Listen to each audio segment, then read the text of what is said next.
I'm not talking about Verstappen. Okay. But like, that was brutal. It was everything they deserved after last season.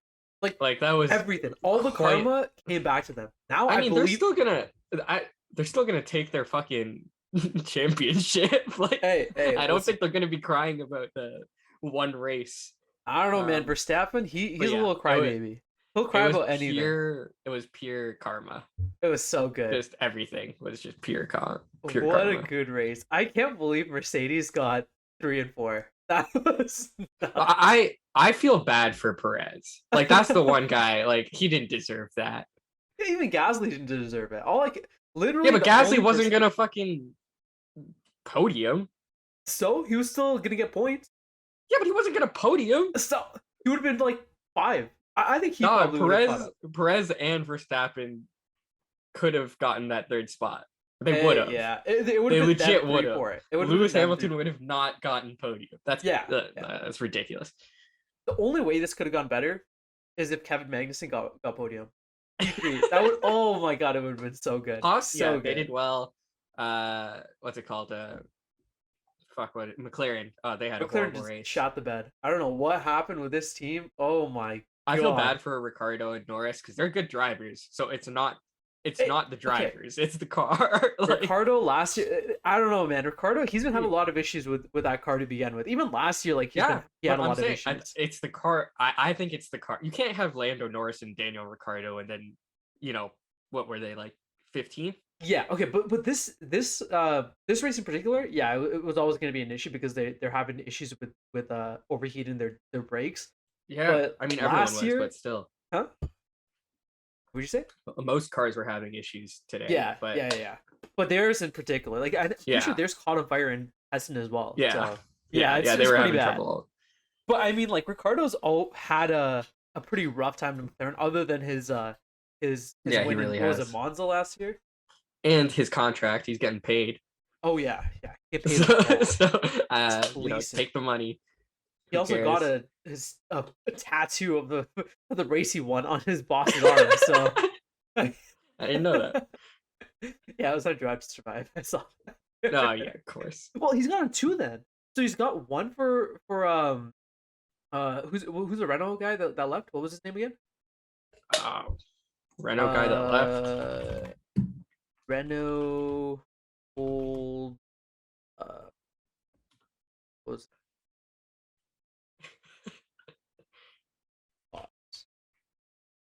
Cyril, yeah. Cyril, he got a tattoo of like a badger. Like it was like of a badger? It was Daniel's like badger logo, something like that, man. He got tattooed on Cyril for that before he got the tattoo bet, and then he literally left a couple races after. So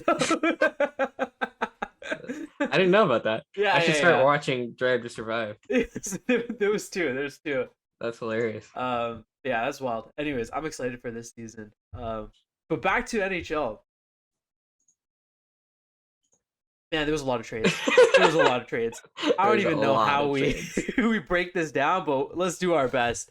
I was thinking let's start off with the big trades. Let's start off with the Leafs, and then we'll go through the big trades, and then we'll go to the small ones. All right? All right, works for me. Okay. So the first one on the list, what do we have here? The Leafs making their big splash. Let's go. I love it. Gio. Do you like the trade? Can we start there? Yes or no? 100%. Just a yes or no. Yes. Okay, good. We're both on the same page. All right, so the trade was... We talked about this last week too. Yeah, we both wanted him down about this trade. Yeah. Last week, yeah. So Mark Giordano, 50% retained, and Colin Blackwell for 2 second-round picks and a 3rd. All right, so I think this is a win-win trade for both Toronto and Seattle. Okay. Like, I don't think Toronto fleeced Seattle in any way. No. Like, Seattle got value for him. But in terms of the market, given the market in earlier trades that we're going to discuss later, Toronto didn't pay nearly as much as other teams paid for defensemen. Specifically, kind of went down. I think it was purely because of its age. Like if we look at the other defensemen that got traded, they were a lot younger. Like, yeah, I mean, Gio is old, but he's still putting up good value. What's it called? He had a no trade clause, which is what I think really dropped down his value. mm-hmm. He I wanted to think play in a Toronto. lot like Claude Giroux, who said he only wanted to play in Florida, which we'll talk about later. Yeah. I think he only wanted to play in Toronto. And so that sort of drove the value down for him. Because like if you look at the other trades for defensemen, Gio 100% should have gotten a first round pick. Yeah. Like the fact that we didn't give up a first is insane to me. I was worried about it. Because I don't think he's worth a first, though. I don't think he's worth the first too. Like, I'm agreeing with you. Like, I think we paid what he's worth. Yeah. But what he's worth is not what people are paying. You know what I mean? Like, Ben Sherratt's not worth what he got. Hampus Lindholm, I don't think is worth what he got. Yeah. Everyone's paying a premium. And so the market set itself as Giordano getting a premium. And we sort of just played what market value would be. So I have a question for you. If we look at the Leafs cap friendly, if we didn't retain, or if Seattle didn't retain, was Gio going to be over? Because I know we'll talk about Dermott. He also had to get traded to make this fit. He didn't. We didn't even have to get max retention on him, and I think potentially there's a bit of like things that need to be figured out here. But Muzzin is still on LTIR. Yep. So unless we're planning on activating him until the playoffs, which I think we will, but currently he's not. So, we have that cap space to work with. Then you traded away Dermott, so you have that 1.5 million of cap space to work with. And then we also waived Mrazek. I don't know if you saw that. We'll talk about that. So that's 3.8 mil. So you're probably saving, I think it's 1.25 mil on that. So you have 1.25 mil to work with, regardless of whether or not he gets if he gets claimed. You have more to work with, but if he doesn't get claimed, which he probably won't, you have 1.25 mil to work with. And then on top of that, Kasha, I don't know if you saw last game, he got injured and it looks pretty bad. Like it looks like he got concussed. So he might be out on LTIR as well. Okay. Honestly, I don't know what the situation is with Kasha right now, if he's going to be out a while. They have room to work with in the moment right now. So technically they didn't need to even get salary retention or not. They didn't need to get 50% salary retention for Gio to be cap compliant right now. And the fact that they did kind of makes me think they might have other moves planned. That's what I was thinking about. It really depends on what they think of Muzzin and Kasha coming back before the playoffs start, right? Yeah. So we'll kind of see. But it's a good deal. And Blackwell, I honestly didn't know that much about him, but I was doing some research on him, and he seems like a solid fourth line winger that we can use, and even potentially move up on the second line, because he's played second line, not second line minutes, but he's played with good players before. Yeah, and, exactly. He's kept up pretty well with them. Yeah. So both our second line and fourth line needed a winger to kind of give them a shakeup. And so getting Blackwell in that deal as well is pretty good. Like, honestly, like they're both good players that add value, and we didn't give up a first round pick. That's pretty good, Yeah, exactly. And the fact that Blackwell can actually produce and would probably play a role in our lineup is great. Yeah. Like I was looking at one of the stats from the hockey, the Maple Leaf hot stove, and they were saying that in a 5-on-5 situation, he scored at a rate of 105 goals per minute, which is just below Brendan Hagel, who is another player that we were really I in really on wanted until Brandon Hagel. Yeah, until the Lightning just threw everything. Yeah. Like both Blackwell and Giordano have something that the Leafs really need, and it's finishing ability. Yeah, they're not. Both of them aren't particularly good at driving play offensively, in the sense that they don't really create their own shot very well or create shots for other players in the offensive zone, but they both possess an ability to finish at a higher rate than pretty much than the average player. And on our team, that's valuable because we don't have any defenders who can finish well. Like none of our defenders are good at scoring goals, which is not bad per se, but it gives you another option. Like with a guy like Mark Giordano, who he's not going to run up the score sheet. He's not going to get a hat trick or anything like that, but he has the ability to score on the shots that he does get. And we're going to talk about it later as well. But Blackwell is the same thing. You know, he doesn't generate a ton of shots, but his finishing ability is actually quite good. And on a line with guys like Spezza or Kerfoot, who have the playmaking and play driving ability, but lack the finishing touch, you know, it's not a bad fit in my opinion. So yeah, there's definitely stuff to like about it. You know, his defense is really good. Giordano and Blackwell, they both have really good defensive impact, good finishing ability, not the best offensive play driving ability. But they also provide, especially Giordano, that leadership, grit, and intangibles that we constantly talk about in Toronto, you know, that, you know, we kind of need in terms of being tough to play against. You know, Giordano won a Norris trophy pretty recently, even when he was ago. Yeah, he was above. That's not that far away. I think he was 35 years old when he won that. Exactly. Yeah. So like in terms of aging gracefully, he already has. Like we know what he is. You know, he's had a lot of recent success even as an older player, and he's tough to play against. Most players say that firstly, and you see it as well. So, you know, they both play shorthanded as well, so it improves our PK, which is already really good. Like it's just a good deal. I think not giving up a first is so important in this as well, just because we've barely had a first round over the last 5 years, and we're really good at drafting. Like we've been really good at drafting, you know. So to me, getting a first round is, or keeping our first round is pretty important. Yeah, exactly. And could you pull up Giordano's stats real quick from HockeyDB? One thing I wanted to talk about in that was his stats are actually pretty consistent for the past 2 years. Obviously, his Norris winning season back in 2018, 2019, I believe. Yeah, that's 74 points. Yeah, that was nuts. Shit. He's never gonna get back to that, right? But yeah, he's been pretty consistent. And the surprising thing for me is he's consistent this year on a team that is very, very, very bad offensively. Well, in all aspects of the game, honestly, right? So he has to take more of a load, and he's playing with worse teammates. Like no shit, he's gonna come to Toronto. He's gonna be playing with better players. He's gonna get more shot chances. Like his stats are only gonna go higher, right? Yeah. Another thing to note is, like you mentioned, the Norris season, the 2018. His partner was TJ Brody in that season. Oh, really? We already know we have some chemistry there. Like they played together, and like that was easily his best offensive season. Like, you know, and he won a Norris with TJ Brody by his side, and TJ Brody's on our team. Like we could literally reunite them right now, and we know we have something there.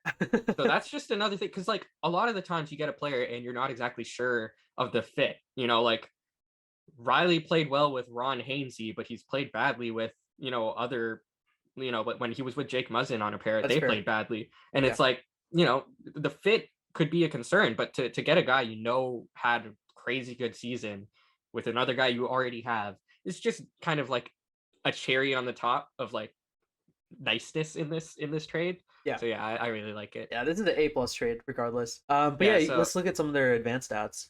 Yeah, so I like Dom Luszczyszyn's model and Jay Fresh's model the most. Now, analytics aren't everything, of course, but they're a nice overview of the player. So as we were talking about earlier, his offense has definitely dropped off quite a bit. But look at those defensive impacts, and it just makes for him to be a top pairing guy, even despite his offensive play driving numbers. How is he having that this year? I don't get it. Like on Seattle. Seattle actually has good defensive numbers. Okay, but they're again like, oh, what's their defensive stats this season? Let's check it out. They're not good. I'm looking at it right now. But it's mainly like because they're 6th last in the league. Yeah. In terms of goals against, they're shit. But that's also partly because their goalies have been. It's like they've been getting, you know, Toronto's goaltending over the past 3 months. They've been getting that the whole season. Okay. They've never had good goaltending, which is weird to say. And there could be something to say about their system not giving their goaltenders a chance, because that's what they've got good goaltending. Like Grubauer was successful before, Driedger was successful before. Like they've got a decent group of goaltenders. So I don't know what the fuck's happening there, but yeah, it's whatever. But the thing I did want to note is his offensive impact isn't that good, but he's still producing well. Like if you look at his points, his goals and assists, it's not that bad. It's just he's not generating a ton of expected offense from himself. His impact isn't that great, but his defensive impact is crazy good. Yeah. So if we look at Jay Fresh is. It's more of the same. Poor offense, really good defense, really good on the PK. Again, good finishing ability, good goals per 60, weak assists per 60 against decent competition. So if you notice here, he's had a little bit of a drop off since his previous seasons, which is expected. But his defense hasn't dropped off nearly as much as his offense has, which also is expected when you age out. You're probably going to have less of an offensive impact. And if we take a look at his micro stats, you can kind of get an idea of how he plays as well. I love these because they go really in depth, but he's really good at retrieving D-zone, like dump-ins and stuff like that. His D-zone retrievals is 72%, so he's good at defending the dump and chase. He's really good at denying entries, 75% there. Entry chance prevention is 87%. Carry prevention isn't that good, which essentially means that he's not as aggressive on the blue line on the entry. So he kind of allows the entry to happen, but then attacks once they've entered to essentially stop the chance. So like the entry chance prevention is really good, but the carry prevention isn't all that good. You know what I mean? He allows the carry. He doesn't really, but he denies any chances. His entries obviously aren't very good. He doesn't have the puck a ton. And when you're at 38 years old, you can't really generate speed to, make a controlled zone entry. Doesn't really matter on our team. We have more than enough guys to do that. His zone exits are really good, which is nice. He's good at exiting the zone once we've retrieved the puck in the D zone. His possession exit rate is 96%. Well, it's not 96%. It's 96th percentile out of every NHL player, which is really nice to see. His pass exits are 82%. Again, he sucks at carrying the puck. He's old. It's expected. 0%. He will never carry the puck out of the defensive zone himself. But he's got a good first pass, so it's good there. Again, not very good at generating shots. He's decent at passing, but overall, what you can see is pretty much what he says. He doesn't carry the puck that much, but there's a lot of bright spots here, especially in this side on the defense side of the coin. Honestly, this is exactly what we kind of needed, though, right? Because if you look at a lot of our young defenders, right, like Sandin in particular, I'm sure his stats are going to be the exact opposite of this, right? Yeah, pretty much, exactly. So they exactly play well with each other as well. So you can even, if injuries do happen, like I don't think he's going to be playing down with Sandin, but that is an option if they do want to go with that as well. It gives a lot of flexibility, right? Yeah, and it plays to shore up the weaknesses of the Leafs while not giving up on what their identity is. If that makes sense, you know what I mean? In terms of like being a possession team, like he's not like someone like Ben Sherratt, who we'll get to, who is tough to play against and kind of plays a similar style to like the Josh Manson and Mark Giordano's in terms of, they cross check and they make it tough to play against them. They play a little rough. But his, play style would not fit on the Leafs. You know what I mean?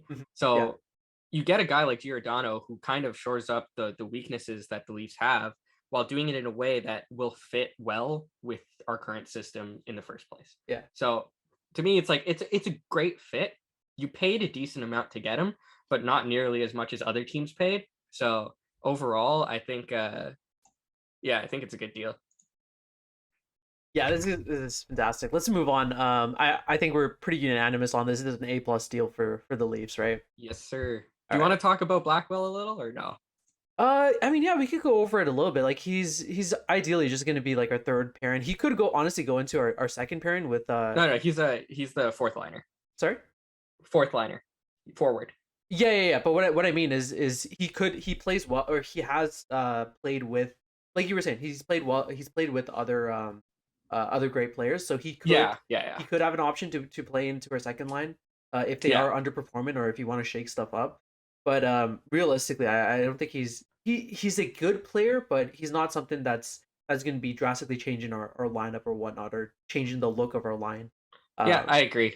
Yeah. Like again, like look at it. He plays on the PK. His finishing ability is good. Fourth line minutes, but he has good stats to show for it. So I think he's going to shore up the fourth line and play with and like kind of kick Spezza. I mean, not Spezza, Simmons and yeah, to be the extra forward. I think he's going to take his spot. But yeah, I think it's a really good move there as well to get someone on the fourth line. But yeah, that's pretty much all I had to say. Could Defensive, pull bottom up, six. yeah, could you pull up Blackwell's Hockey TV? I just want to see what his stats are looking like right now. Absolutely. Yeah, because I'm curious. Honestly, before this, I never heard of him at all. So I've just been doing a little bit of research right now. So I'm trying to figure out what his strengths are. Okay. It's decent, respectable numbers, especially the goals category here. All right. You see he's not very good at assists, but 12 goals and 8 goals here, that's pretty decent. And he sort of reminds me of a Kampf-like player, in that he's kind of that defensively responsible guy. He's got more finishing ability than Kampf, but obviously his defensive impacts aren't going to be as good because Kampf is insane in that regard. He is kind of small, which sort of speaks to Dubas's style, but that's a thick small boy. 190 at 5'9". That man is thick. Hey, if he can throw his weight around, that's all he needs. Yeah, he low center of mass, just go at it. Yeah, I like adding him in, for the fourth line. I think we did need something there, so yeah, overall good deal. Cool. All right, let's move on. All right, let's talk about Travis Dermott. Oh man, I feel so bad for Travis, but he. Okay. Well, do you want me to start off this trade? Yeah, go for it. I'll give my thoughts after. Yeah. Okay. Perfect. Yeah. So in this trade, we swapped Travis Dermott for a third round pick in 2022. Sorry. Yeah. There you go. Yeah. There you go.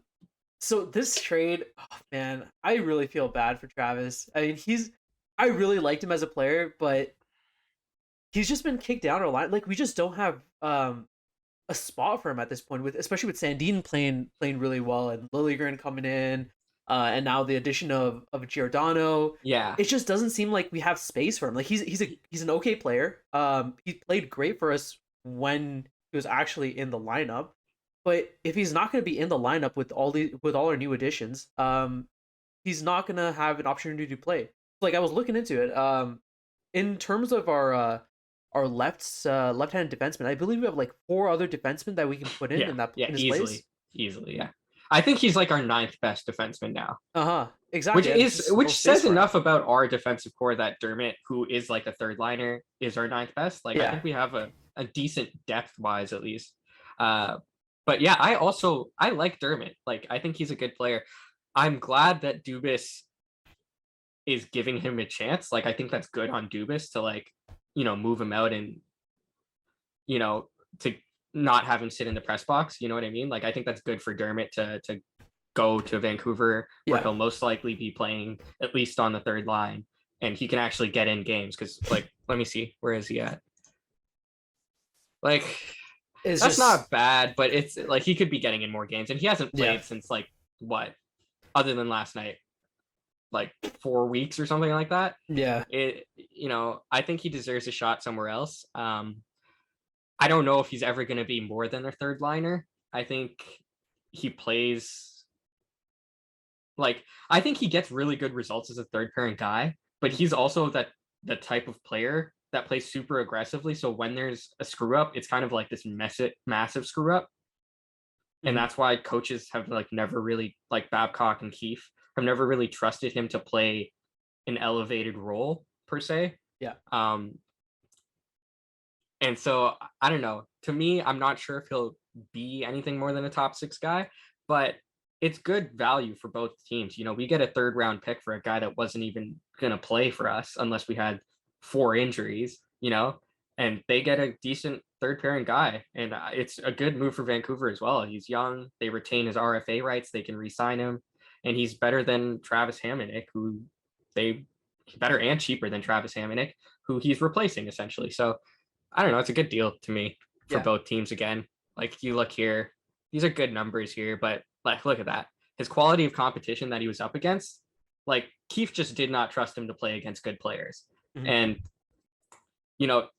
it might be because of that spinorama that he did in game 6. That's the type of player he is. It's just never going to leave him, eh? Yeah, it won't. It's a risky play to make. And he does that play a lot, that spinorama, which usually works. And this is what I mean. He plays an aggressive style, which usually translates to really good play. Yeah. But when he messes up, it's just like, well, why'd you do that?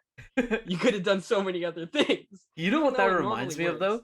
That reminds me exactly of like looking at Sandine play, where he just has brain farts, where he does stupid moves or loses his man and just tries some really weird strats to make up for it, where it just doesn't work. But the difference is Sandine is like firstly younger, and he just is better offensively. So you can kind of like Travis Dermott was never particularly great at offense.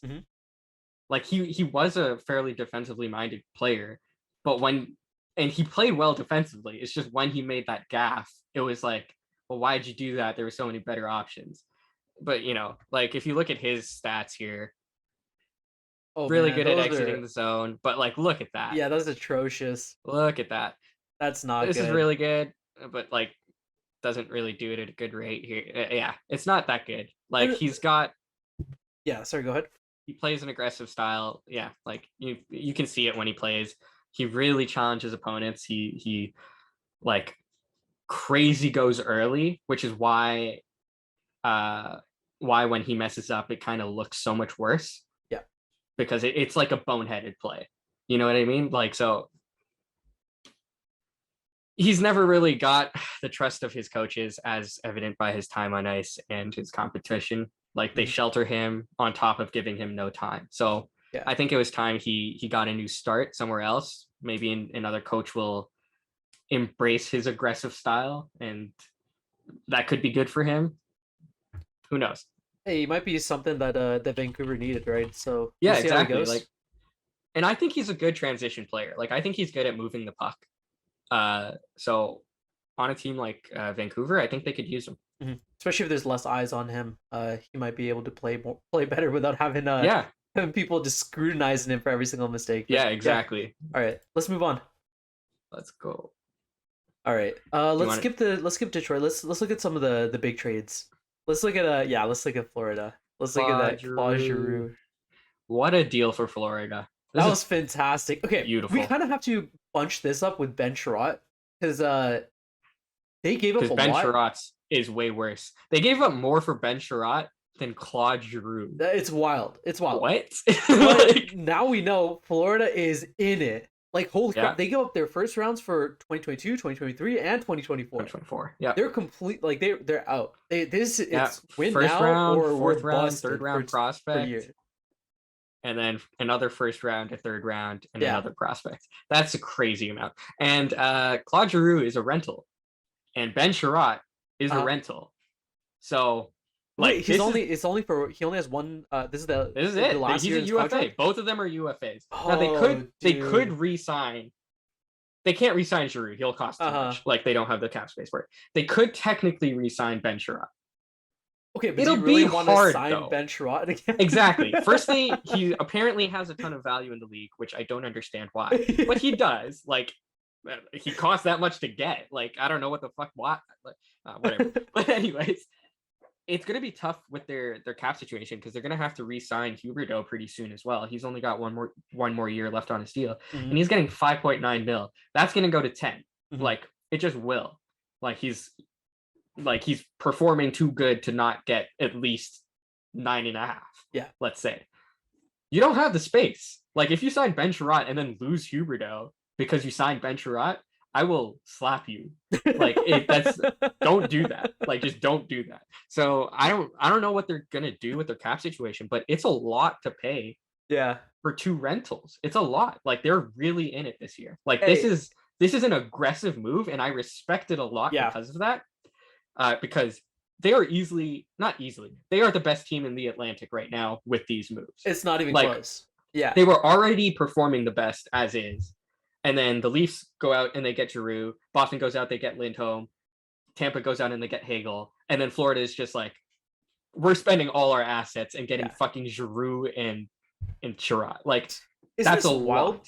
This division is nuts. Like, has there ever been a time when one division has been this strong? That's what I'm saying. All 4 playoff teams, firstly, we're already strong as is. Yeah. We are 5th in the league and 3rd in our division. And then if that wasn't bad enough, we all went and spent all our assets to load up for the playoffs. It's wild. 1 out of these 4 teams will make it past the second round, and we all spent a shitload just to do well this playoff. And just imagine how they come out of it. They're gonna come out beaten and destroyed, and they're just gonna get completely washed. Yeah. By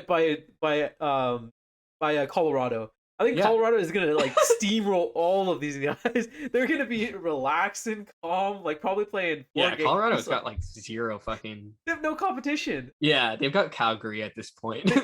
Like Vegas might not even make the playoffs right now because they're so injured. So. And they're the thing is, like, all these teams, as much as we like to clown the Leafs, they're getting pretty gritty as well. Like, all these teams are pretty strong teams where they're gonna throw their weight around. They're gonna get people injured. Like, oh yeah, it's not gonna be an easy series. They're not. None of these series are gonna be easy. Not at all. No one in the East will have an easy series. And now, like, you're gonna have 3 teams that are extremely disappointed with what they played at the trade deadline, because we all spent a lot. So if you don't make it past the second round, which 3 of us won't, it's just going to be like 3 Nick Foligno trades from last year. You know what I mean? Where like you spent a first and you're just like, well, that guy played 9 games for us. What the fuck? Like, what was the point of that? So it'll be interesting. But Florida is looking to make moves. And like, let's go back to the Giroux deal specifically. Yep. So yeah, Owen Tippett is a prospect, but he's kind of on the older side, and he's had okay NHL stats right now, but he has a lot of room to improve.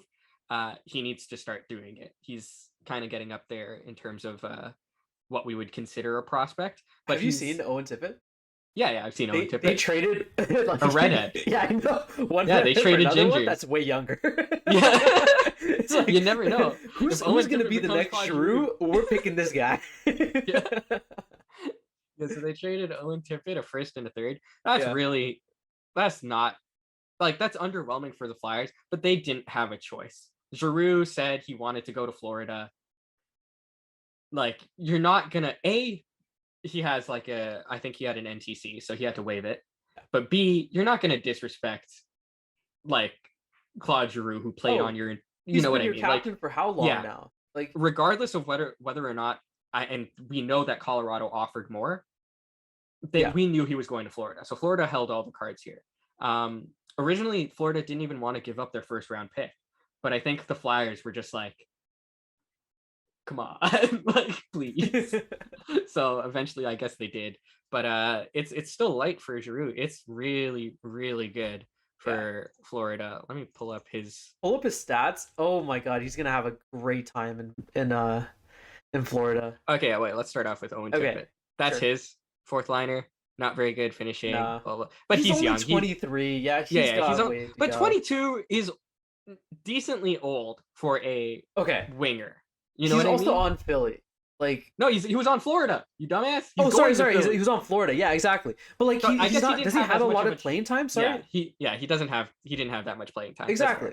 So there you go. Yeah. Like, he's gonna have more of a role on a team that's rebuilding, right? Yeah, he was on exactly. And he was on like a line which he didn't have that good teammates, and he was up against pretty tough competition.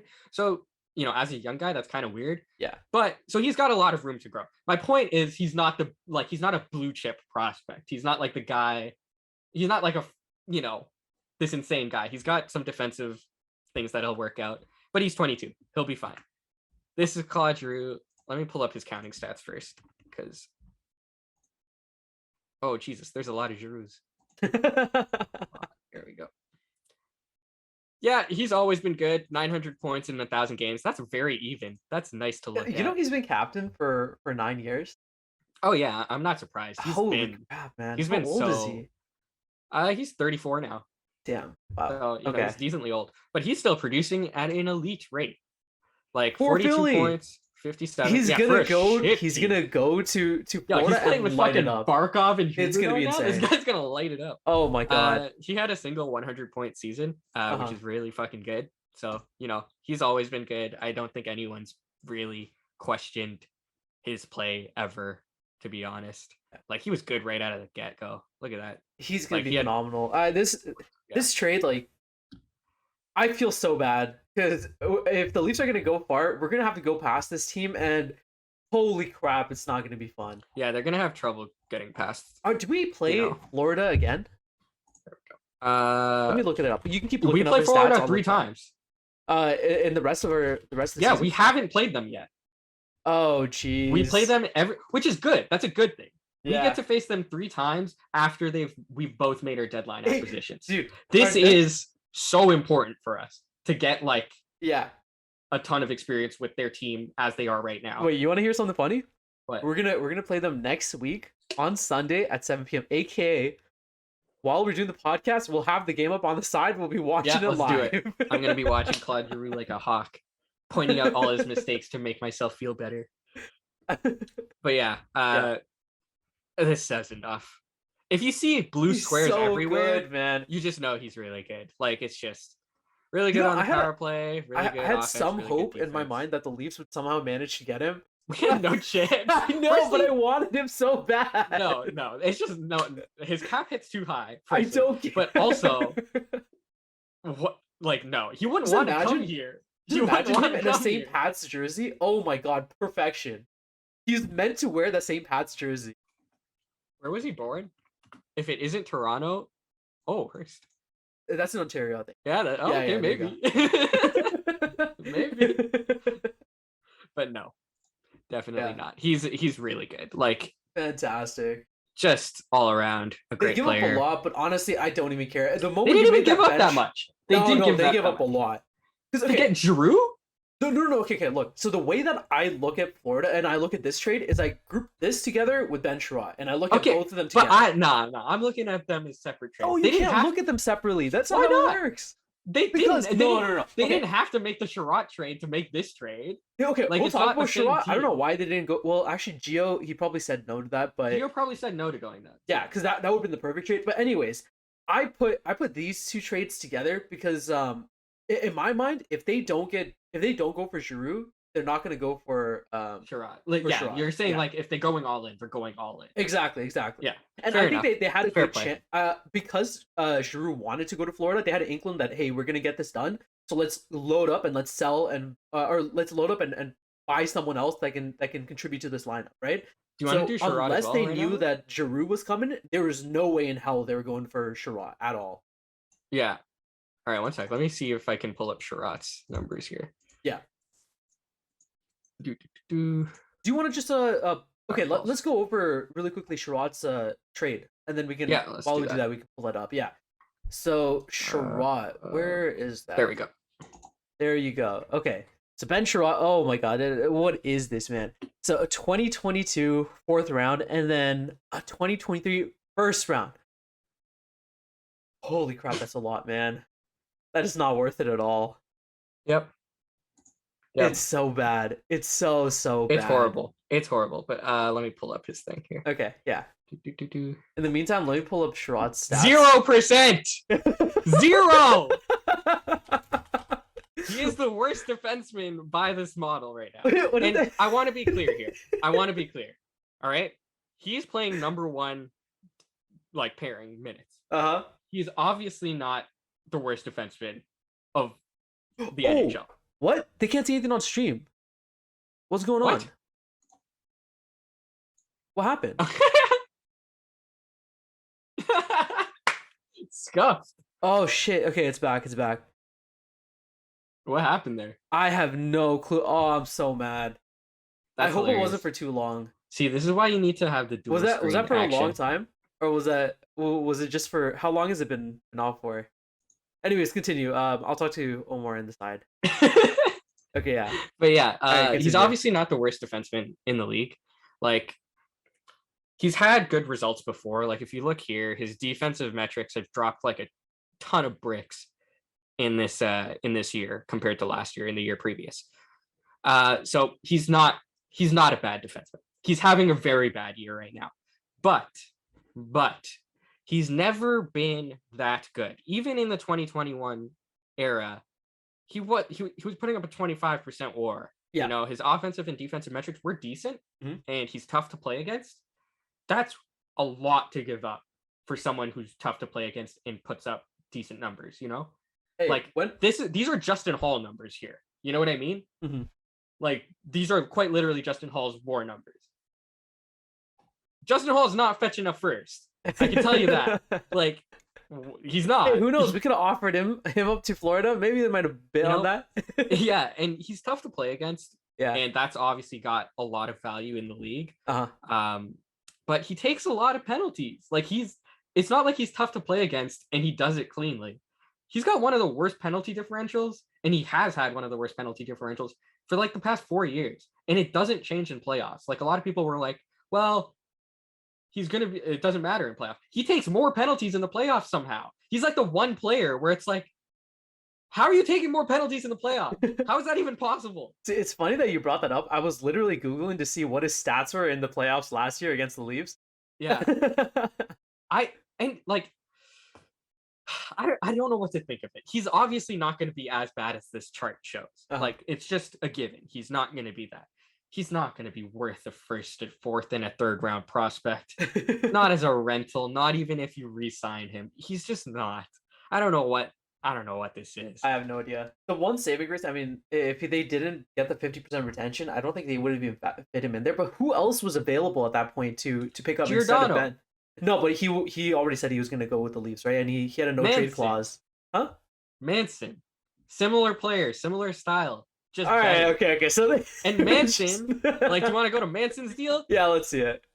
Fucking a second round pick in a prospect instead of a first or fourth in a prospect. Are you high? Unless Manson also had I don't know, but still, bad deal in my opinion. Yeah. He's not going to be as bad as the chart shows. Still a bad deal. I don't care. Like, he's not that great. Mm-hmm. He's got good finishing talent. Congrats. So does Giordano. Like, no, just get out of here. Hey, you're saying all this now? Just watch. If the Leafs ever play, we're 100% gonna get knocked out by a Sherratt goal in fucking overtime. Exactly. Yeah, just watch. He's gonna come back to bite you in the ass. Oh, I'm positive it will, but I don't care. Okay, so how do you want to rate these deals? Do you want to rate them together? Okay, let's rate them together, because we already know, like, for Claude Giroux, I think I wouldn't say it's an A+ trade. I would put it as A-. I put that in an A. Okay, similar then. For this one, Ben Sherratt, I put them at like a C-, maybe a D at that point. I'm saying D. Yeah. Like, the only reason I'm not putting it as an F is because he still has positive value. Like, they're a better team because they have him on it. Okay. It's just they gave up way too much to get him. All right, but give me a rating for the Panthers for both the trades. What do you think they got? B+.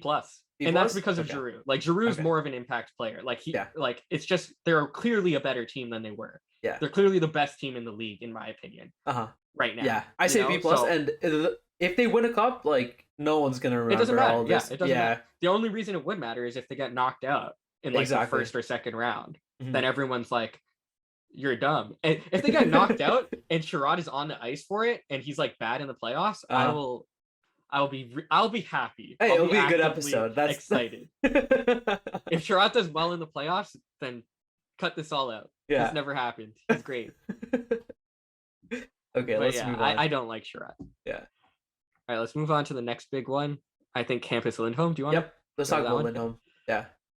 So Lindholm went for a lot as well. A first and 2 seconds. Boston paid a shitload. He was a rental. Yeah. But they immediately signed him to an 8-year deal. Yeah. Like, literally, like, 3 seconds after it happened. So he got an 8 by $6.5 million deal, which I think keeps him until he's 36. That's going to be rough towards the end of it. Yeah, it is going to be rough towards the end of it. But I think looking at their roster, they decided, Bergeron's already like 35. Yeah. Marchand's already 30. Pasternak's getting up there. Who gives a shit if in like 5 years we have a bunch of shit contracts? That's our window is now. That's my guess. About him playing in line with McAvoy. Oh my god, that defensive pairing is going to be so good. Lindholm so good. Is still a good player. Like, he's still really good. You know, he's had a bit of a down year this year. Like, if we pull this up, that doesn't look too good. Okay, but look at that teammate. Look at the competition. He's clearly up against the toughest competition, playing top pair minutes with not the best teammates. Like, he's on a pairing with Jamie Drysdale, who is a great player, but he's like 20 years old. You know, he's not like Hampus Lindholm is carrying the brunt of that defensive load. Like Jamie Drysdale is not going to be all that good defensively yet, which is nothing against him. He's just a kid, you know? So his defensive metrics are actually pretty good for that. Like really good for that. So that's not that bad. Upgrade that with McAvoy, it's only going to get better. Yeah. The concerning thing is here again is the penalty differential. Going up against, I mean, going from a team like Anaheim to Boston, I can't imagine that's going to get better, considering Boston's kind of a tough team as well. So, you know, that's kind of concerning, but also Boston's shorthanded PK is like way better than Anaheim's is. And Hampus Lindholm is good on the penalty kill, so that's also a plus. His finishing ability is not too good, but overall, I think it's a good player to obtain. I think they gave up quite a bit for him, and I think the contract is quite a bit for him. So we'll see how he goes in terms of value, but they're a better team now than they were before. It's definitely a massive upgrade to their roster. It's just a little bit high in terms of cost. So I think, you know, that's pretty much my take on it. Yeah, honestly, I put this as pretty even for both teams. Like if you look at what Anaheim's getting, just imagine going into a complete rebuild and I give you a 2022 first, a 2023 second, and a 2023 fourth. Yeah. You're gonna take that. Like they're the Anaheim Ducks, they're going into a rebuild, they're getting picks, they're getting a bunch of prospects. Like if we look at John Moore and I don't even know, saying that I'm not even gonna try to say it. I think it's Urho Vakanainen. Okay, man. Like you want to flex your ability to pronounce European names? Like what the hell? You just schooled me on that. God damn. But yeah, Anaheim does this all day. Like they were thinking of re-signing him, and they were trying to, but they obviously couldn't come to a good number, and it doesn't really fit their window. You know it doesn't make sense for them to sign him. They're going through a rebuild. Yeah, exactly. I'm glad that they didn't re-sign him. Like, even if they could sign him to like an 8x5, it would still be stupid because he'd be like 32 by the time they were like contenders. You know what I mean? Like Zegras and Drysdale and those guys, they're fucking young. Like, they're gonna take a little bit of time to become contenders, and like you know, not super long, but at least 2 or 3 years. Yeah. So it doesn't really fit their age profile. So I'm glad that they could get like this massive haul for him because you know, it's the right move for them, and it's the right move for Boston as well. You know, they got a good defender for you know, the next couple of years, and he's still in his prime now. You know, while their window's open, and he will age out when the rest of their team does. So it kind of just fits with their process, anyways. You know what I mean? Yeah, perfect. Yeah, and the one thing I will say is Dom's model on him is low. So really? Yeah, for a long time, and it's tough to say why. Like, you know, at the end of the day, models won't be perfect, like ever. Dom also acknowledges this, but I honestly don't know why his model has never particularly graded him very well, because he's obviously had a lot of success and a lot of other models do grade him well. Yeah. So I'm not exactly positive on this, but it's just something to, I don't know, keep in mind, I guess. Okay. Yeah, sure. And I was looking at some of the other picks, I guess, that the Anaheim got their way. So John Moore, it looks like he's a 31-year-old defenseman. Shoots left-handed. Yeah. He looks like he only has 1 year left. Like he's gonna be. Yeah, I think that was just a way to make the contracts work, like salaries and stuff like that. I don't think he's really anything. Have you looked at Urho? How do you pronounce that? Vakanainen? I think it's Vakanainen. Vakanainen, whatever. Yeah. I would look at if you look into him, he looks like just any standard player, but he's not playing consistent minutes with the Bruins. Yeah. He's just popping in and out. So we'll see what happens with him. Maybe he might get some more time to play on a team that's rebuilding. Who knows? Yeah. All the best for him. But yeah, I guess. Yeah. Even Vakanainen. Yeah, he was taken one place after Timothy Liljegren was.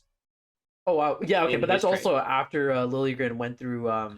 Yeah, I know, but it's still right? a first round pick in a pretty recent year, and he's also a defenseman. And you know, if you look at Liljegren's, you know, like playing minutes, he was sort of looked at as a bust up until this year. Like he didn't get any NHL time until this year.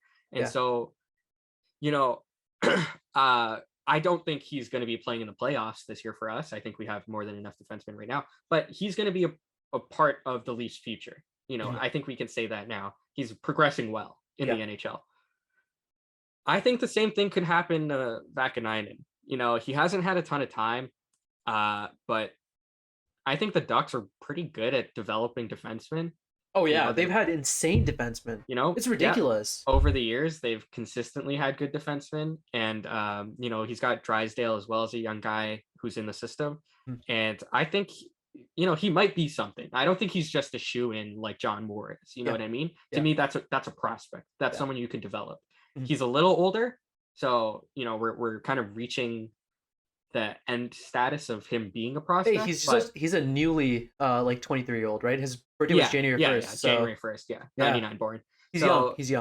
He's young. Yeah, exactly. He's got room to grow, right? So he looks might pretty be a little big too. Bit of a late bloomer. So 6 foot, 200 pounds, 6'2". Looks pretty big. Pounds, yeah. Yeah. So yeah, I think solid deal there. So definitely like that for Anaheim. For Boston, I think it's a necessary cost to, you know, extend your window, which is kind of closing now. So to me, it makes them better for their window. So good move. Yeah. Okay, let's go down to Brendan Hagel. This one was interesting, man. So I love Brandon Hagel. I think he could be the next Coleman, which is what a lot of people have been likening him to. But Jesus Christ, they give him 2 first rounds. Yeah, 2 first rounds for a player that probably won't be a top line player is a lot. Yeah, but I mean, okay, think about it. He's young. He's gonna develop. He's gonna get better. Like he will. This whole trade is Tampa. No, dude. This whole trade is Tampa building for the future, right? Because they don't know how well, especially with a lot of their players, like they're coming up in age. This is building towards the future, right? He's a great player right now. He's only gonna get better. They gave up a crap ton for him, though. That's for damn sure. Like the Leafs initially were in this trade, right? I'm not sure what the Leafs were offering. I'll quickly look that up in the meantime. Definitely not anything close to it. Yeah, not even anything close. But Tampa threw the kitchen sink at him. Like holy crap, he gave up a lot. And again, this is the same thing that we went back to with Anaheim, right? For the Blackhawks, who are also going through a rebuild, 2 first-round picks. That's great. And look at if we look at Tampa, right? By 2024, who knows? They could be, this stuff could go wrong. They could be completely out of contention for the cup. So that 2024 pick could turn out to be a pretty high draft pick to begin with. Yeah, that 2024 first round, 2023 for. So firstly, I want to make a note here. Teams that were selling were asking for 2023 picks rather than 2022, and the reason that is because the 2022 pick, like draft class is generally weaker, and the 2023 draft class is fucking deep. Yeah, like another issue with 2022 though, before you get on to that, is we haven't really had a chance to even look at a lot of these players because a lot of tournaments have been shut down. Like, if we look at COVID the juniors, really fucked up a few leagues. Exactly, the juniors are going to happen after the draft. Like, what? Yeah. Anyways, continue with 2023. Sorry about that. Yeah, so the 2023 draft is really deep. So I think it's really good to get the 2023 and 2024 picks from Tampa right now. So in my opinion, they did really well. Tampa Bay also did acquire 2 fourth rounds back. And with their drafting, history, that's probably actually got decent value. Like Tampa's got a crazy good drafting history. So like, I'm not going to say it's super valuable. That drafting history has been under Yzerman, right? Remember that. Yeah, but what's his name? Brisebois has been with Yzerman the entire time. Like he was assistant GM. Like he's been in that system, Yeah. They haven't really moved away from their scouting department. So but I agree. We'll see. I mean, Yzerman is just a genius in the draft. So but the real real quality here is that Brandon Hagel is getting $1.5 million for 3 years. Oh wow. That's the real quality here. Like, when we talked about Coleman, the reason there's a lot of comparisons is because Coleman had that extra year at $900,000, which proves to be super valuable for them. Like they paid a first round, which was a lot for Coleman at the time, but he was excess value, and then he was on one of the best lines of the playoffs for 2 Stanley Cup winning teams. You know what I mean? Mm-hmm. And that's partly because in hockey, being excess value to your contract matters a lot more than in any other thing. Yeah. You know, because you can add in other places in that regard. So 1.5 million is really, really good for Brandon Hagel, which is why I wanted him so much. By the way? Yeah, so this is what I want to talk about. So Hagel, these are his counting stats. He's got 37 points in 55 games, which is insanely good. Yeah. 21 goals from 9 goals, right? This is what I want to talk to. He's shooting at 22%. That's not sustainable. This number is going to go down. And that's kind of what that's what makes me a little bit like, I don't know if he's worth 2 firsts. Like, I really wanted him because he's obviously got a lot of value, especially at that contract. But I was still expecting a regression for him. So when I was like, oh, the Leafs should go out and get him, I wasn't even thinking about like a first plus. You know what I mean? I wasn't thinking about that, which was, I guess, naive on my part. But 2 firsts seems like crazy to me. You know what I mean? It's a lot. Yeah, it's a lot to give up. Here's his like advanced stats. His finishing is obviously 90%, but look at that increase. That's not sustainable. Yeah, like, he's not that type of player, in my opinion. 22% is ridiculously high. That's better than Austin Matthews. Brandon Hagel is not a better finisher than Austin Matthews. Like, he just isn't. So I expect some regression here, but he's 23 years old. He's putting up second line minutes on the horrible Chicago Blackhawks and getting really good results. Yeah. His defense needs some work. He doesn't have that much time on the PP, but his power play time isn't that good. On the Bolts, I'm sure it's going to be a lot better, considering Tampa's power play is fucking insane. But he's also got really good penalty killing, and he's got decent numbers overall against good competition. So, you know, I'm not expecting his goals to be as high as, you know, this year or next year, but he's not that bad. Like, he's good. So here are his micro stats. You can kind of see where his game lies. You know, zone entries, zone exits are really fucking good. Passes is really good. And this is what I mean by finishing isn't going to be that great. He doesn't shoot a lot. Like, he's running a really high percentage on not that many shots. Okay. That's bound to regress. Like, he's not a shoot first player. Interesting. Right? So that 21 goals is probably not going to happen again. That's not to say he doesn't have quality. He's like pretty much here. Don't be fooled by his 22.3% shooter. He's a passer first. Yeah.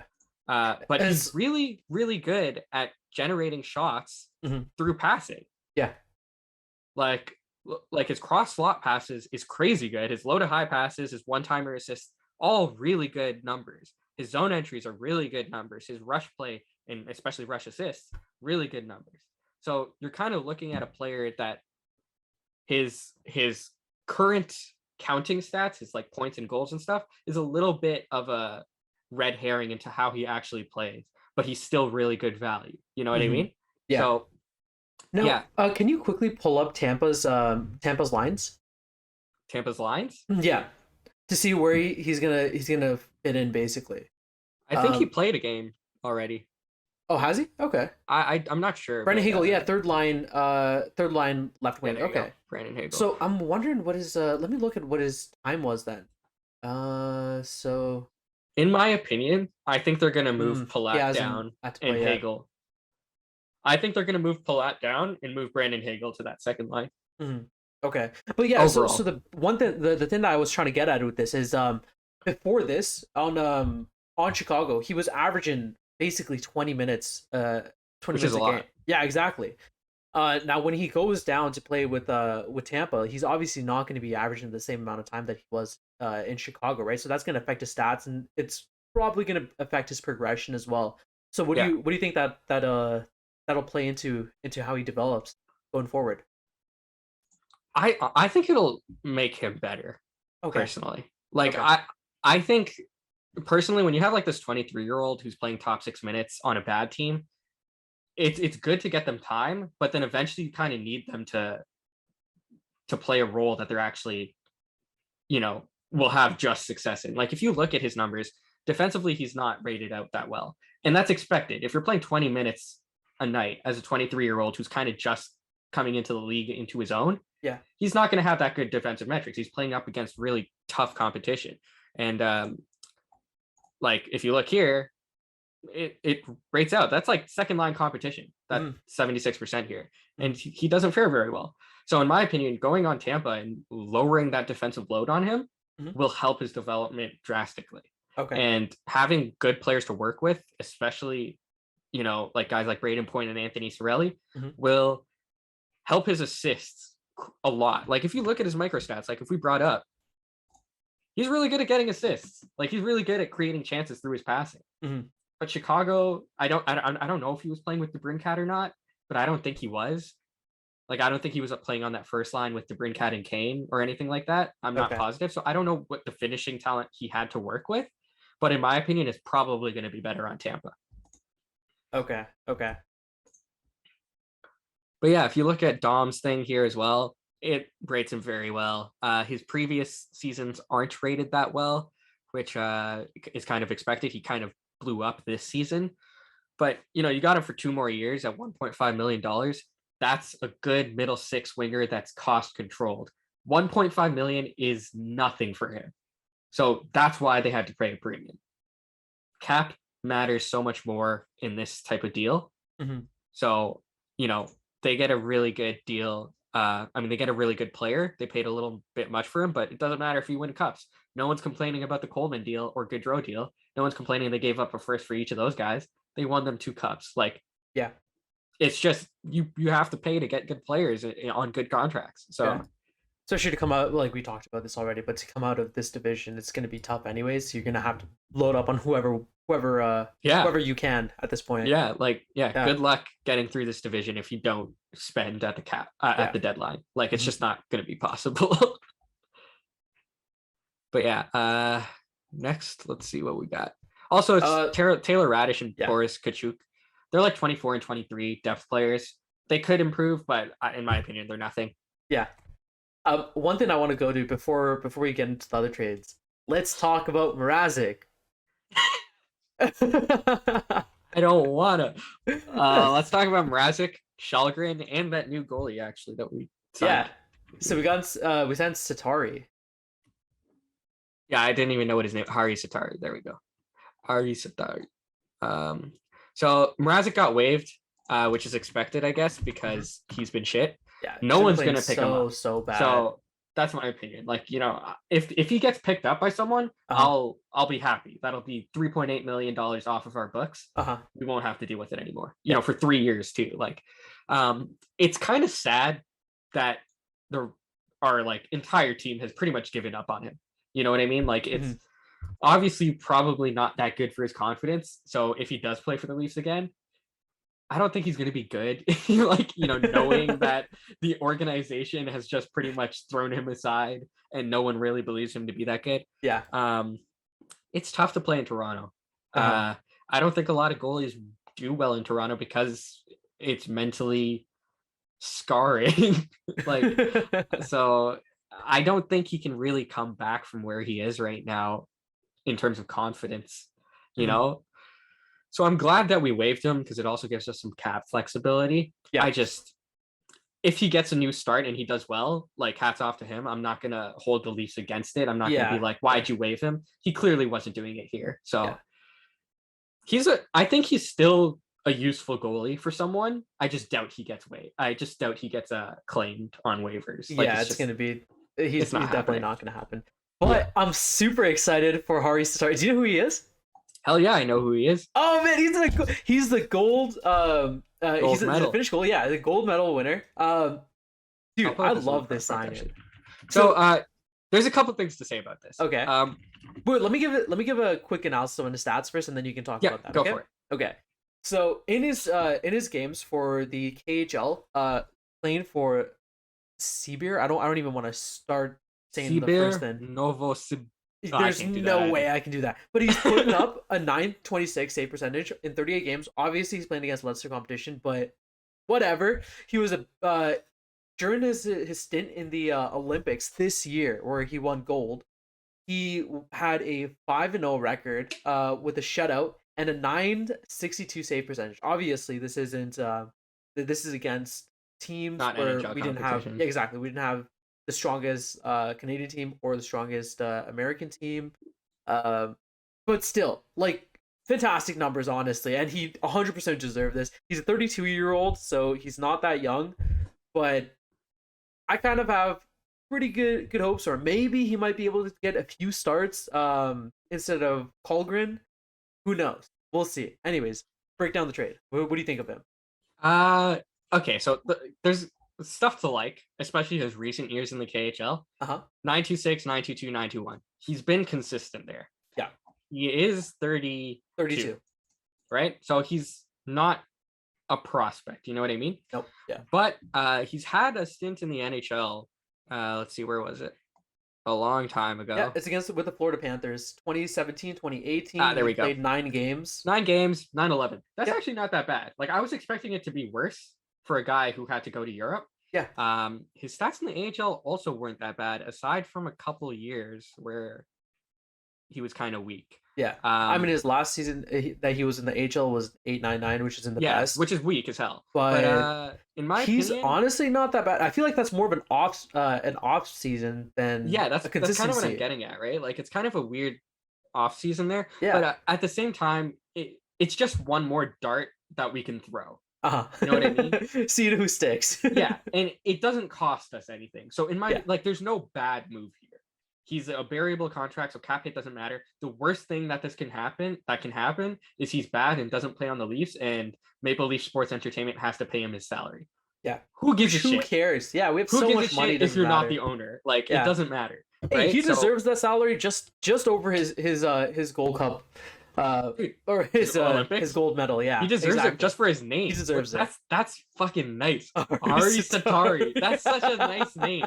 That's a goalie name if I've ever heard one. So, dude, I'm so hyped on this. I really hope he plays well and he actually gets a chance on the Leafs. You know, I have such high hopes. Yeah, I think right now what's gonna happen is I guess he'll be on the Leafs because we waived Mrazek. Yeah, Shalgren will probably start. And then we're probably going to give Satari a couple games before Campbell comes in, and then Satari's probably going to go to the AHL and then back up either Mrazek, or if Mrazek's gone, starts, because I think Joseph Wall right now, I think he's injured, so I think they did need a goalie in the AHL anyways. Yeah, so it just kind of gives us some AHL fodder as well. But in my opinion, like, why not throw a dart on someone who's played well for the past 3 seasons in the KHL and has a fantastic year. Fantastic year. Like, he's so far. He's got a 3-year good track record in the KHL and the Olympics. Yeah, like, give him a shot. You know, I know he's 32, but weirder things have happened with goalies. Mrazek went from being a 914 to being an 884 within the span of a summer. How? Who knows? Listen, if Satari if Satari plays for us, if he plays well in the playoffs for us, I have such high hopes, man. I think he's gonna play with us in the playoffs. Who knows? But I'll be surprised. I will get a jersey with Satari if he becomes our savior, 100%. Like, dude, I'm so ready, man. I do like this his finish into me. Yeah. Honestly, getting another name in there, I'm totally down for that. Yeah. And like, if you look at Eric Shalgren's like stats, they're not particularly good in the AHL. And when he came up, like, he's getting good stats, and he's also playing well. Like, you know what I mean? Like, I don't think he's a long-term solution. Yeah. But he's not a goalie that kind of looks out of place in the NHL. Except for the last game, but we'll talk about that. The last game was okay. Like, it was horrible. It was horrible bad from all aspects, but we'll talk about that anyway. It was bad, but I wouldn't put it on Shalgren, if that makes sense. Like, he had a couple of goals that I wanted back. Yeah. But the Leafs didn't really help him out. You know what I mean? Yeah. And so I would say out of like I think what was it, 4 goals he allowed, or was it 5? It was 5, I think it was 5. Let me check. Quick. I think out of the 5, I would say 2 would be ones that I think he should have back. But he made some really good saves in that game as well. That, like, you know, you don't see in the highlight, or, well, I guess you would see it in the highlights, but you don't see it on the score sheet because he made the save. There were 2 that could have gone in that Oh, he you're talking saved about that the I one wasn't where he expecting. like threw out his glove and like somehow got his hand on it or whatever from behind his back. Yeah, and then Yeah, that there was was the other nuts. one where he That kicked was out nuts. his pad Yeah. very, very late, and he got the save. And so, like, if those went in and the ones that I would have expected him to save got saved, no one would be talking about it, you know? Yeah. But because the ones that went in were kind of weak and the ones that he stopped were really good, it's sort of different. But one bad game, two great games. I'd say keep it up right now. Like, you know, let him get into it because there could be something there. Obviously, we're not saying he's going to take over for Jack Campbell, but he's clearly shown an aptitude for being okay. Yeah. Which is better than Mrazek was. So. The perfect time to play him is going to be next week. Because, like, next week, Saturday, Sunday, we have 2 back-to-backs. We can give one each a shot, right? Put Falgren in for one game, and then put in Satari for another. Yeah, obviously, I think we put Satari in against the Canadians, but yeah, unless don't throw him to the Wolves comes back in that time. But I don't think he will. Yeah. I don't think. Well, the thing is, like, you don't want to bring him back and then just get him absolutely shot with the Panthers, right? If you want to give him the Montreal, you want to give him a conditioning stint. Yeah, exactly. If you want to give him Montreal as his first game, sure, like not a big deal. Oh shit! Panthers, Tampa just got Nick Paul. Who is he? He's on the Ottawa Senators. Okay. Let's look at it straight. All right, let's look it up. We got some breaking news. Yeah, one sec. Let me. Nick Paul. Okay, so Mateo Joseph. So the Senators acquire Mateo Joseph and a 2024 4th round, while Tampa Bay get Nicholas Paul. Yeah, so Nick Paul has been playing pretty decent minutes, second line minutes, in a very weird role. He doesn't provide a ton of offense, good on defense. I don't know why they did this. It seems like a nothing trade, to be honest. It seems like a lateral. What are their ages? They gave up a 4th. They're both pretty young. Like Nick Paul is 26, 24. Matthew Joseph is 24. Okay. But the thing is, Matthew Joseph is playing on the 4th line, but he was playing against tougher competition, like the same competition. Sorry, as Nick Paul. But realistically, I don't think it's gonna make much of a difference. Yeah, I agree. They're sort of similar players. Tampa Bay gets Nick Paul. He's playing for the Senators, which aren't having the greatest season. I mean, okay, I guess it's like a nothing trade, to be honest. I don't really see anything. I guess Ottawa maybe wins this because they get a 4th, but who cares? It's not realistically. I like this for Ottawa. Yeah, I don't know. Yeah, it's okay. Pretty. Anyways, pretty. Yeah. Any last thoughts you have on Satari Mrazek? Oh God, what is that? That's Blackwell. That's who we got. And that's an actor. All right. Anyways. Okay. Yeah. Do we want to do any more? I feel like a lot of these. Let's quickly go over some of the last trades. Okay. Yeah. Let's do some. Okay. Firstly, Josh Manson. We talked about him a bit. Yep. That's a good deal for the Avalanche, in my opinion. Yep. He's, I think, equivalent to a guy like Ben Sherratt. He's someone who I thought would have done well in Toronto as well. He's kind of a tough player to play against. Not that good with the puck. He sort of reminds me of a worse Giordano, in my opinion. But they paid less to get him. So Drew Hellison is a good prospect. Like, I think I would equal him to like a 2nd round pick as well. So pretty much 2 seconds. I think they both do well there. Good trade. Nico Sturm for Tyson Jost. Another good one for both teams. I think both teams, they're both playoff teams, so none of them are getting, futures for this. But Colorado did it because Jost is costly, but Jost is better than Sturm. So, wild upgrade on the player. Colorado gets some cap space so that they can make the move to get Josh Manson. Yeah. Pretty much the deal. Again, good deal there. But Toronto for 4th, again, a move where Florida wanted cap space so they can go and get Ben Sherratt and Claude Giroux. For Toronto, $2.5 million, probably not worth that much per se, but he's still a good player. And he's very much needed with the Rangers. Like, the Rangers need to get some offense because Shesterkin has been bailing their team out their entire season. Yeah. So, like, if they want to do anything in the playoffs, they're going to need to get him some help. So Frank Petrano, I think, is a decent 5v5 player. Good move. We talked about this one. Yep. Calle Yarncroc.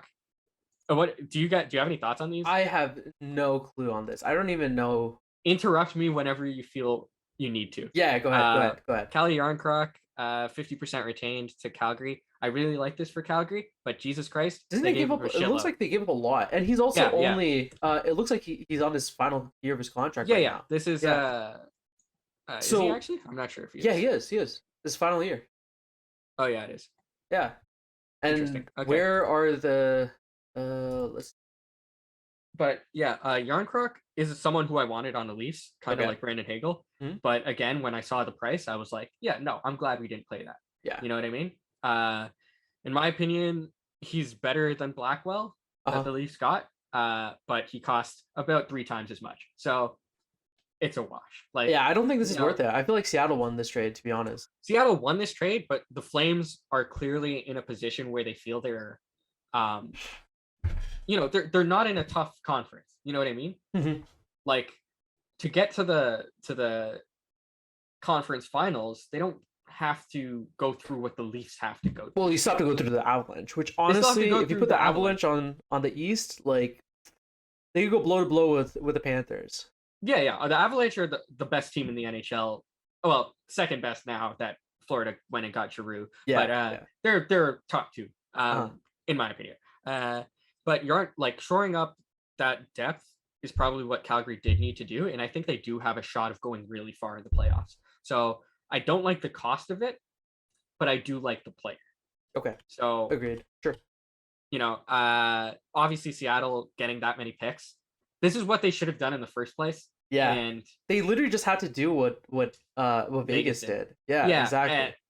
And it's kind of weird. I don't know what they were thinking, when they selected some of the guys they did in expansion, because they could have done this earlier, gotten picks for people instead of, claiming them in the expansion draft and then immediately dropping them like they did with the guy they picked from Columbus and Chicago. Yeah. Like they literally picked up guys and then didn't sign them immediately. Yeah. It's like, what are you doing there? Like, what was that for? They completely, I don't know. But anyways, yeah, let's go on. Delorier for a third. I don't know why Minnesota did this. Delorier is a 4th liner, like Clifford or Simmons is a 4th liner. Mm-hmm. Okay. Do you think you would give up Clifford or Simmons for a third? Nope. No, right? Like, Clifford, he's also 31-year-old. Yeah, he's also a 31-year-old. Like, let me see if I could. Does not look like he's playing too well. So he's played a lot of games right now for Anaheim. Yeah, he's like a tough guy. You know what I mean? Like he's that's his value. But like, why are you giving up a third? 220 pounds, 6 foot. Holy crap, he's a big boy. Oh, he's massive. But yeah, that's like crazy. I want to find his player card here. I just don't get why they gave up so much. Like a 3rd round pick is what you give someone who gives you value. Oh wow, that's bad. His PK not bad. His PK is not bad, and his but the rest of his stats, no. The rest of his stats are horrible. We're talking about defense against the worst competition that you can possibly play against. Like, that's not good. Congrats, you play well against 4th liners. Yeah, that's not value that you should be adding for 3rd round. Like, I don't get it. Not good in my opinion for the Wild there. But they get a body, I guess. So congrats. We did the Robert Hagg again. Not a very good player. 6th round pick. Not a very good pick. Mm-hmm. It's a wash. I don't think Hagg is even going to play for the Panthers. Nope. In my opinion, it's pure depth signing. If people get injured, we have a body to play in. And is Buffalo even going to do anything with the 6th round? Like, yeah, like a 6th round pick isn't. It's a random shot in the dark for the draft, Travis Hamonic for the 3rd round pick. Again, a really dumb move for Ottawa. What the fuck were they thinking? Hamonic was on waivers earlier this year. They could have got him for free. They gave up a 3rd round pick for a cap dump. Like, yeah, Vancouver played this perfectly because they got a 3rd round pick and then they gave us a 3rd round pick to get Travis Dermott. So effectively, they gave up Hamonic to get Dermott. Perfect. Which is a really good move for them. Like, that's good. That's a good acquisition. Let me see if I could pull up where he is. Yeah. I'm looking at his stats right now. He's played 24 games so far with the Canucks, and has 7 points. Yeah, go ahead. 7 points. His finishing ability is not bad. I don't expect it to continue like that. That's horrible. That's dog shit. Yeah. For a person who's 3rd pair and gets $3 million, that is dog shit. He does not generate offense, and he's shit at defense too this year specifically. But it hasn't really gone well for him recently, unless you count the 1920 season when he had a good offensive year. His defense has always been bad. His offense has been bad for 2 years. I don't think it's going to get better per se. Like, I just don't get it. He's not good on the PK. How do you even rate him as a player? Like, is he as a defenseman? Does he have good like, is his upside offensive or is it defensive? Like, what? He just seems like a nothing player, to be honest. Like, the fact that he's on the PK makes me think that coaches want him to be defensive. Okay. But he doesn't get good results. He's never gotten good results. I don't get it. And why does he have $3 million? It's crazy. Like, that's such a bad deal for a third pairing guy that you're like, don't like it. Anyways, I think the Senators did them a favor there by giving them a third round. Like, that'd be like someone giving us a third for Mrazek right now. I would take that. Like, please do that. But hey, if we give a sixth, like, I'll take a sixth as well. Like, it doesn't even matter. And the other weird thing is like I could maybe understand if it's a playoff team, right? Because you're getting a body that you're going to need soon. Yeah. He's got 1 year left on his $3 million deal. Do you think the Senators are going to make the playoffs next year? Nope. Not even close. Why did you give up a third for a player that you didn't need? No sense. Yeah. Right? It doesn't make sense. That's a horrible trade. Troy Stecher for a seventh. I love the steal for the Kings here. The seventh is nothing, and Stecher has upside, even though he's had a bad year. I think the downside to him is he had a recent injury. Yeah, he's only played 16 games in the season. But previous to this, he's been playing pretty well. If you look at that, like, you know, it's obviously not great competition, and he's a depth defenseman. So he's your like 6 or 7 D man. But you're getting an NHL player for a 7th round pick. Yeah, you take it. You do that every time. Yeah. Like the difference between this move and this move is like these guys were smart and only gave up a 7th, and these guys were stupid and decided to give up quite literally like 2 times the quality of that. So in my opinion, Stecher has more upside than Hamonic, and he cost 4 rounds less of a draft pick. But he's also like, this is his final season or final year in his contract. So it's like, why? It's not like LA is gonna go. No, LA's making it. Huh? LA's making the playoffs. But how far are they gonna go in it? Yeah, maybe not far, but again, weak conference. You never know. Cinderella run, baby. Okay, all right. So you could be like the Habs last year. Okay. Anyways, let's go. Keep going. That's it. Then Travis Dermott again. Okay, cool. All right, so we ran through everything. Nice. Easy. All right. How long did that take? We're running at an hour and a half. Holy shit. Yeah, we've been going on for a while. Do we want to quickly let's briefly go over the Leafs? Okay. Yeah. Just how we thought about the last 3 games that we've had. Okay. So if you pull that up, I guess. Do you want to quickly pull up just the Leafs games? We played 3 games this week. We played against the Stars. Oh, this is also coming off of our horrendous loss to the Sabres in the Classic. Played really, really well against the Stars. We got to play. That the Hurricanes game, I don't know, man. They were not playing that well, in my opinion. The Hurricanes game was interesting. I think they played very well defensively, but we really, really, really, really picked our chances offensively, which isn't gonna be good in the long run. It seemed like they got lucky with the chances, in my opinion. The thing is, I don't think they got that lucky, because all of their chances were off of misplays by the Hurricanes.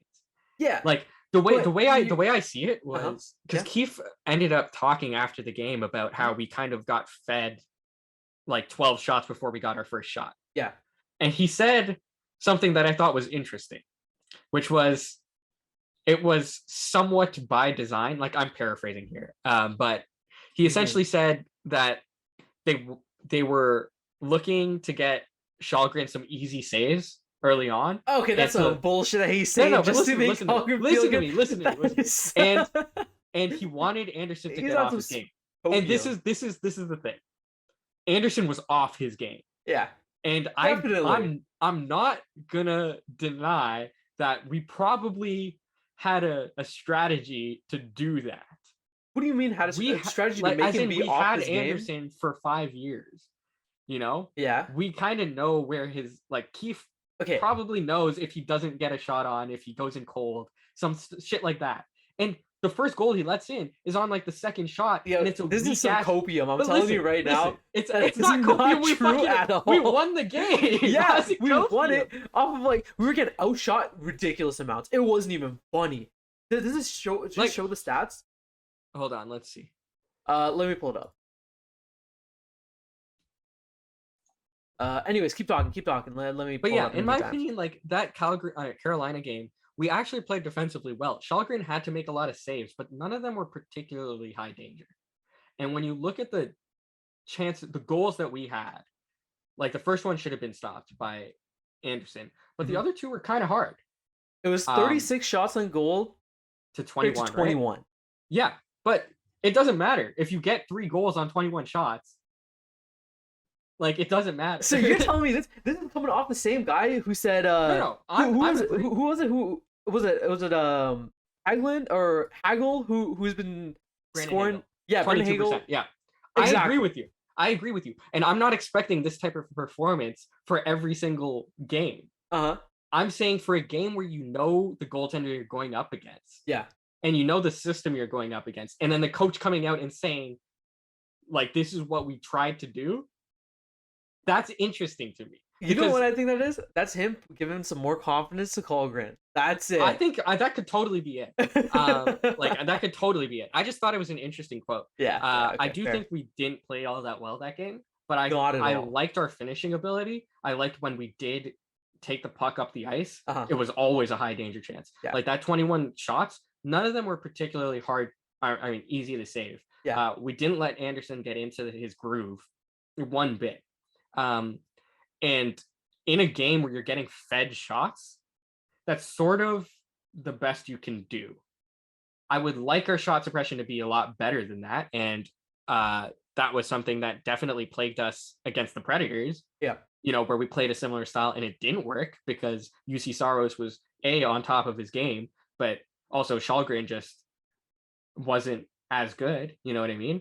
And he was given a harder job. But so I do expect that to tighten up in the future. But in my opinion, in this game, we played badly, but we picked our chances and we didn't fuck up. Mm-hmm. One thing I do want to say though, we were talking about the second line for the Leafs not playing well last week. They played phenomenal this week, but that was because of a change with Marner and Tavares playing together. Yeah, but that's because that was the first line. Like it's Marner, Bunting, and Tavares. Yeah, but what about Matthews and Nylander? Do you think Matthews wasn't together? Matthews was suspended. Remember? Oh yeah. So who was Nylander playing with that? Nylander was playing with Kerfoot, and he did okay. Okay. But I mean, that's the problem, right? He did get he got some time in the first game with the Stars playing with Tavares as well. Yeah, he did as well. Yeah, and they played well there too. Yeah, that's good. Yeah, and he also got a huge goal stolen from him. Was it the Stars game or was that the Oh yeah, that was the Stars game. Oh, that was such a nice save. It was nuts. Crazy. He definitely played very well, and I just want to give him some credit in particular. But they played well. Tavares was having kind of an off last few weeks. Nylander obviously has been having a little bit of trouble. They played phenomenal. I agree for those 2 games. Yeah. And then against the Predators, when they get put back on the same line, they're not good. I think the whole team was not good against the Predators. I think it might be time. No, the first line was fine. Matthews got a goal, a post, and a crossbar. Okay, he could have had Matthews. A hat-trick if he had a bit of luck. Ignore Matthews. That line was good. The Matthews, Bunting, Marner line was good. Okay. Other than him, like this whole team felt so slow. They felt so slow. I agree with that. It just felt like our team was just getting. They were just running laps around our team. They looked like they were skating in quicksand. Like they did not look fast at all. I agree with that completely. Isn't that crazy? Like thinking about that for the Leafs.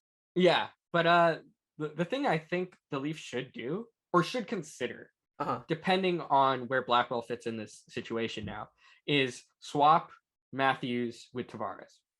And the reason I say that is Matthews will be worse because of this, and it'll give us a worse first line, like definitively.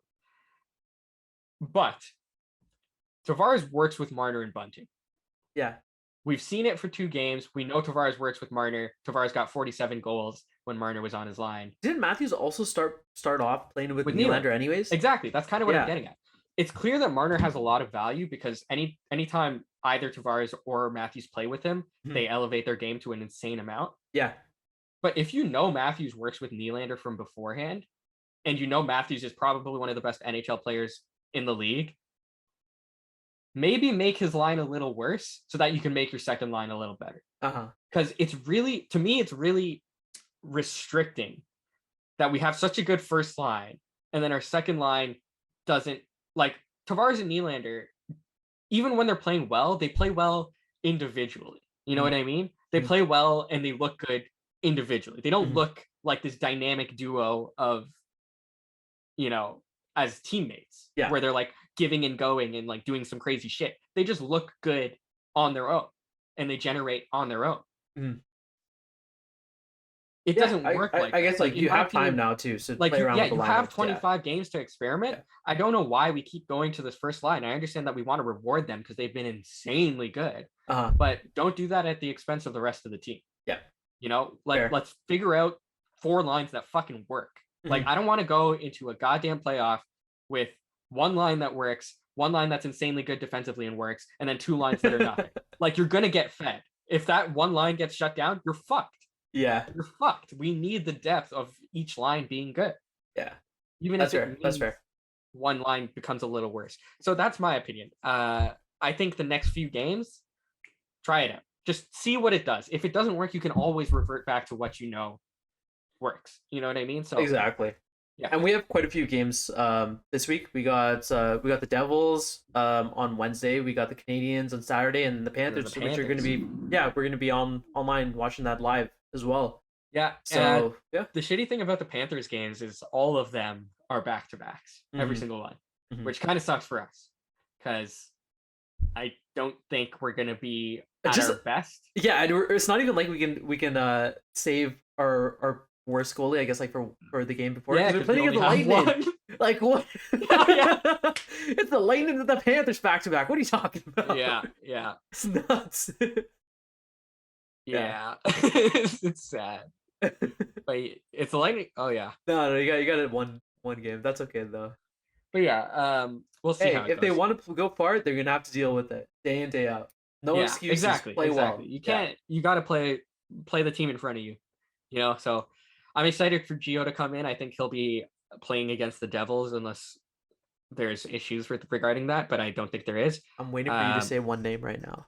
Who else are you excited for to come in? Blackwell or Satari? This guy just he has a gold medal. Put some respect on his name. Okay, he's got a gold medal. I don't even know if he's gonna play in the NHL. He definitely will get 1 game. He'll get one game. Yeah, I think so. I mean, we signed him to an NHL contract, so. Anyways, we'll see how this week goes. Was there any final thoughts you wanna say? No, I think the Atlantic will be fun. I'll cry if we lose in the first round, but it also won't necessarily be unexpected. Who are we scheduled to play at this moment in the first round? At this moment, Tampa Bay. Oh, fun. And Boston's close behind us too. Like I feel like you know what? No, I mean like they're close to overtaking us. We might drop a spot. And then who do we play? We would play Carolina or Florida. Go just look at table real quick. Oh yeah, let me look at the standings. It's right beside. Where? In the middle, table, up, mouse up. Table. Yeah, there you go. So yeah, they're 1 game behind us right now. Okay. And then if we go into, let's see, 83, 90.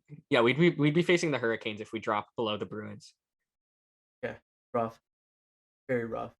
Actually, I kind of like that. I kind of like the Hurricanes more than the Bruins, I'm okay with that actually. Bruins, you go. Bruins, if you want, you can do it. We'll see how it plays out. Because this is a death sentence here. Like Panthers, Lightning, Bruins. That's bad. We don't have a first round matchup that's good ever, unless we overtake the Panthers, which is not looking likely given they're insanely good and just got Giroux. So most likely a Lightning first round, and then if we win that, most likely a Panthers second round. And then if we win that, whoever comes out of the Metro, which is most likely the Hurricanes. Yeah. And then if we win that, most likely the Avalanche. So not trial by fire. Not a fun playoff structure, but yeah, we'll see. All right. Anyways, yeah. Any last things? We're good? No, I'm good. All right, well, thanks again for this. And guys, remember, make sure you like, subscribe, and please hit us a follow. We're like at 47 followers. We need 3 more and we get affiliate. But yeah, I gotta do some work, so I'll catch you later. See you guys next week. Peace.